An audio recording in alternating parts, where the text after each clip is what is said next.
Take a good look around you.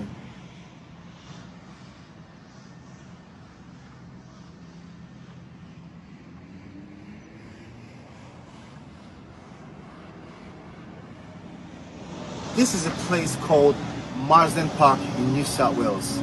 It's a new suburb. It's extremely beautiful. From the road down here, they're building a shopping center. And up on the road here, they're building the phase 2. And behind me, they're building phase 3. Properties here range between $630,000 to $1.8 million, depending on how much money you have. Now, if you're familiar with the property prices in Australia, you would know that to get a loan at all, to buy a house, you need about 20% deposit with the bank to get a loan. So the main reason why I'm doing this video today in Marsden Park is to inform you guys on the people who own this place. Now, there's a very high population of Indian residents in this Marsden Park here today. As a matter of fact, if I go out there and I put a signpost and say, "Welcome to India," you probably are going to believe me. Because in every street, in every corner, everywhere you go, you find 1 or 2 Indian families living here. Now, why am I particularly talking about Indians? Indians are immigrants, like African people, like Arab people, like everybody else. They go to the embassy to apply for a visa. They get the visa. Some of them get rejected. India is also part of the high risk people of immigration. So they go through every single scrutiny for visa processes, just as we do. But how is it possible that Indians are owning everywhere? Indians are getting properties everywhere.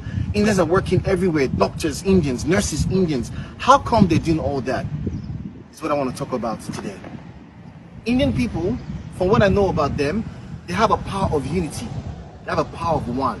So they come together, they put money, so 5 or 6 families come together, they put money together and they buy a house.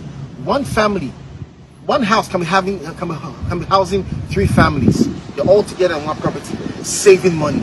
Then they go, they buy a property.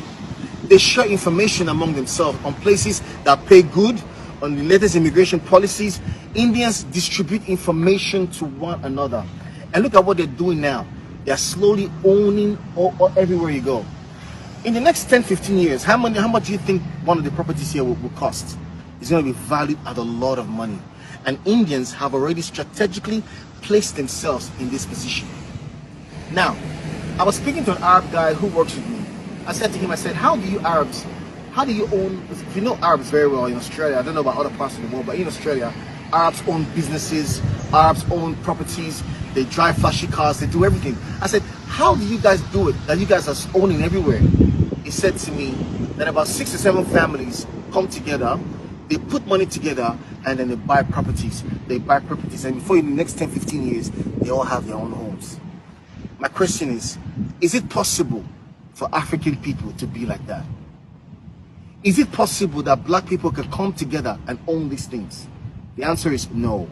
Why? Because when black people come together, it's either this one wants to sleep with this one's wife, or this one is using voodoo to affect this one, or this one is tearing this one down. And it's so sad that our division is tearing us apart.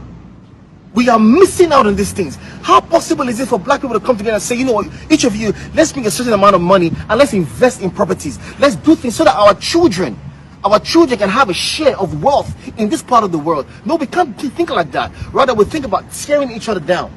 And our division has led us to this. We work so hard. Sometimes we don't even know where our money goes. African people, we spend so much money buying stuff we don't need to impress people that we don't like. Why? Because within us, there's so much competition. And the competition is making us lose a lot of money, lose a lot of wealth. Tomorrow now, when an Indian person becomes the Prime Minister of Australia, or an Indian person runs for a big office in this country, we'll have so many things to talk about. Meanwhile, they won't realize that their ancestors came to this country many years ago and paid a heavy price. African people, our ancestors told us that together we are rock, but divided we are sand. We need to put away all these tribal lines, all this mindset of slavery. We need to start thinking about how we can come together and begin to own stuff like this. Because you know what? Time will go ahead of us with or without our permission. Time will flow with or without our permission. So it's time for us to begin to come together as one to build ourselves and economic value for our children in the future. Be wise. My name is Mario Obo. God bless Africa. One love.